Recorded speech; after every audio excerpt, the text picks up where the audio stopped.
ನಾವೀಗ ಇನ್ವರ್ಟರ್ನ ಯಾವ ರೀತಿ ಫಿಟ್ಟಿಂಗ್ ಮಾಡೋದು ಅಂತ ನೋಡಿ ಆಯಿತಾ. ಈಗ ಇನ್ವರ್ಟರ್ ಇಟ್ಟಾಯ್ತಿಲ್ಲಿ, ಇದು ಅದರಿಂದ ಬಂದಂಥ ಪ್ಲಸ್ ಮತ್ತು ಮೈನಸ್ ಆಗಿದ್ದು, ಇದು ಕೆಂಪು ಪಾಸಿಟಿವ್, ಬ್ಲ್ಯಾಕ್ ನೆಗೆಟಿವ್. ಇದರಲ್ಲಿ ಮಾರ್ಕ್ ಇರ್ತದೆ ಬ್ಯಾಟ್ರಿಯಲ್ಲಿ, ಇಲ್ಲಿ ನೀವು ನೋಡ್ಬೋದು ಪ್ಲಸ್. ಈ ಪ್ಲಸ್ಸಿಗೆ ಕೆಂಪು ವೈರನ್ನು ಜಾಯಿಂಟ್ ಮಾಡಬೇಕು, ಸಿಕ್ಕಿಸ್ಬೇಕು ಈ ಬೋಲ್ಟಿಗೆ.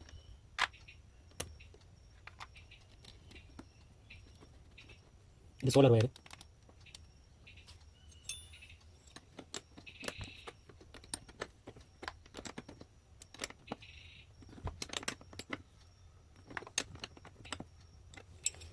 ಈ ಕನೆಕ್ಷನ್ ಮಾಡುವಂಥ ಪುಟ್ಟಿ ಅಂದರೆ ರಸ್ಟ್ ಬಂದಿದ್ದರೆ ವ್ಯಾಸ್ಲೈನ್ ಹಾಕಿಕೊಳ್ಬೋದು. ಸ್ವಲ್ಪ ಕ್ಲೀನ್ ಮಾಡಿ ವ್ಯಾಸ್ಲೈನ್ ಹಾಕಿ ಫಿಟ್ಟಿಂಗ್ ಮಾಡಿದ್ರೆ ಇದರಲ್ಲಿ ವ್ಯಾಸ್ಲೈನ್ ಉಂಟು ಈಗ ಹಾಕಿದ್ದು. ಇದು ಹಾಗೆಯೇ ಇದು ನೆಗೆಟಿವ್, ಮೈನಸ್ ನೋಡಿ ಕಾಣ್ಬೋದು, ಮೈನಸ್ ಬ್ಯಾಟ್ರಿಗೆ ಇರ್ತದೆ.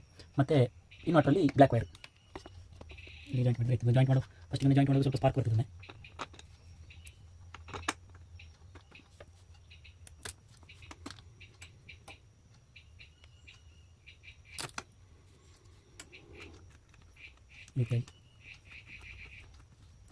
ಜಾಯಿಂಟ್ ಮಾಡುವಂಥದ್ದು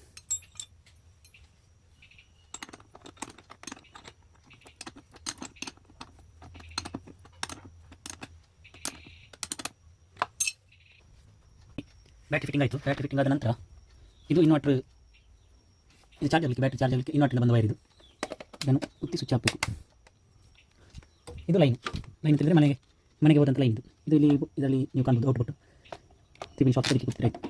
ಕರೆಂಟ್ ಹೋಗ್ಲಿಕ್ಕೆ ಮನೆಗೆ ಆಯ್ತು ಮಾಡಿದರೆ ಇನ್ವರ್ಟರ್ ಫಿಟ್ಟಿಂಗ್ ಆಯಿತು. ಅಂದರೆ ನಮ್ಮ ಹತ್ರ ಮೊದಲಿದ್ದದು V-Guard 1250 next gen solar plus inverter ಇರುವಂಥದ್ದು. ಇದು ಇನ್ವರ್ಟರ್ ಸ್ವಲ್ಪ ಕಂಪ್ಲೇಂಟಲ್ಲಿ ನಾವು ಸೈಡ್ ಹಾಕಿದ್ದೇವೆ. ಈಗ ನೋಡಬೇಕಾಗಿ ಉಂಟು. ಮತ್ತು ಸೋಲಾರಿಗೆ ಸಪ್ರೇಟ್ ಚಾರ್ಜರ್ ಕಂಟ್ರೋಲ್ ಹಾಕಿದ್ದಾರೆ ಈ ರೀತಿಯದು.